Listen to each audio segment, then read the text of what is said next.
my name is Ian Mark from 70s Rock Photos. I am also the author of Adventures of a 70s Rock Photographer. Have you ever been to a concert where everything went horribly wrong? Did the performer go on, or did they just slink back to the hotel room? That's what this video is going to look at. In 1977, I photographed an outdoor concert with Alice Cooper headlining two other bands at a football stadium in Calgary. The day started out innocent enough, but in the afternoon all hell broke loose. Now, before I go further, I want to say this is not a video to trash Alice Cooper. I've seen him 3 times in concert, 1975, 1977, and in 2020 with my sons on my birthday, and I think he's a great performer. Of the 3 concerts, the last was my favorite. He might be getting on, but he still knows how to rock and roll and put on a good concert. Here are a few shots from the last show with my sons. The shot of me with one of Alice Cooper's guitars was taken after the show. Alice Cooper had just finished autographing a photograph that I took from his 1975 concert, and I was on cloud 9. Now let's get back to this show. On the backstage pass it says Alice Cooper with the Runaways. However, the Runaways canceled, so 2 other bands were brought in. A Canadian rock band named Trooper, and the other, the Atlanta Rhythm Section. So having said that, let's move on to the venue. In this case, it is McMahon Stadium in Calgary, home of the Calgary Stampeders Football Club. As you can see on the sign and in the end zone, a white horse is their logo. Every time in a game when the Stampeders get a touchdown, a white horse runs down the sidelines to celebrate. What 70s bands have performed here? Janis Joplin, BTO, Bob Seger, the Beach Boys, the Doobie Brothers, Alice Cooper, and many more. The opening and closing ceremonies of the '88 Olympics were held in this stadium. So let's take a look inside. This is the end zone close to where the stage was set up at about the 20-yard line.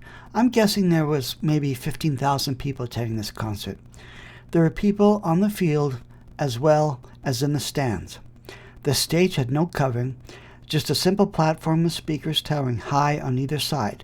There was no protection for rain or anything like that. If you were a member of the audience, you would be looking towards the stage from this vantage point. So the concert began around 1 o'clock in the afternoon with Canadian rock band Trooper hitting the stage. Their set went off without a glitch with full cooperation of the weather. Then at 3 o'clock in the afternoon, the Atlanta Rhythm Section began their set. After a few songs, the skies began to darken and the wind picked up. At this point, I was standing close to the stage when a gust of wind blew all the speakers on stage right to the ground. The band didn't even notice what happened. Then another gust of wind took out the speakers on the other side. At this point, the Atlanta Rhythm Section walked off the stage and their set was over. This is when things went from bad to worse. The skies blackened and rain started to pour down hard in the stadium. McMahon Stadium changed from looking like this to this. Some people left the stadium, but there were still thousands who stood their ground and waited for the rain to stop with the hope that Alice Cooper would still make an appearance. Alice Cooper and his band, they stayed held up in the offices of McMahon Stadium, hoping that the rain would let up in a while so that they could do their concert. But it rained for a good 3 or 4 hours in the afternoon before it cleared up. So after waiting more than 3 hours in the wind and rain, it finally cleared up and Alice Cooper and company made an appearance. Remember that most of the sound and lighting systems were gone. It was a show that was almost entirely off the cuff, as you can see here. A very improvised presentation, but a show nonetheless. What I enjoyed the most was seeing how they did it when all the elements were stacked against them. An Alice Cooper show is more than just music. It is a combination of musician, actors in costumes, and props that make it different from what everyone else was doing. My favorite of all the shots here are the ones at the end when he is being decapitated. That's a true Alice Cooper stunt that no other 70s rocker can pull off. I hope you have enjoyed these shots, as I think they show what a great and versatile performer Alice Cooper is. He is more than just a one-hit wonder. He is the one who joined theater to rock and roll.